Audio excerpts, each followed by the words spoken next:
झंडा फहरावल तो बहुत देखले होइब, लेकिन ये देख गरीब आदमी कैसे झंडा फहरावेलन बनावेलन। देख हमार माई झंडा बनावतिया, हमनियों के फहराइब जा।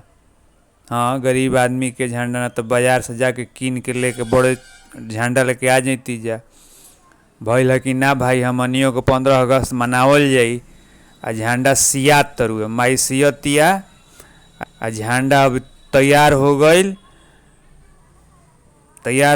अब एकरा के हमनी के फहराइब जा। लेकिन में चकरी बनावल भुला गईनी, कहनी कि ना ले आओ कलम से चकरी बनैनी जा। बीच में जो चाका होला झंडा में, चाका उहे बनता। आ ओकरा बाद हमनी के फहराइब जा। आ देखी फहराहू वाला हम तनी चकरी बन गईल।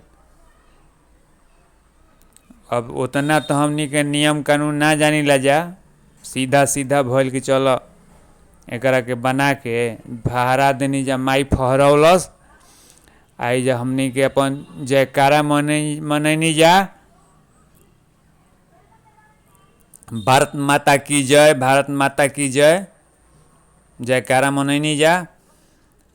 आ लचीदाना खैनी जा। हाँ, लचीदाना रहे खैनी जा। माई फूल ओइजे छीट दिलस झंडे भीरी।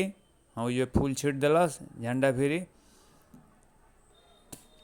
और जिलेबी अपन भइल की जिलेबी केहू दे दी तो खा ली आई। झंडा फहर गईल। अगला वीडियो।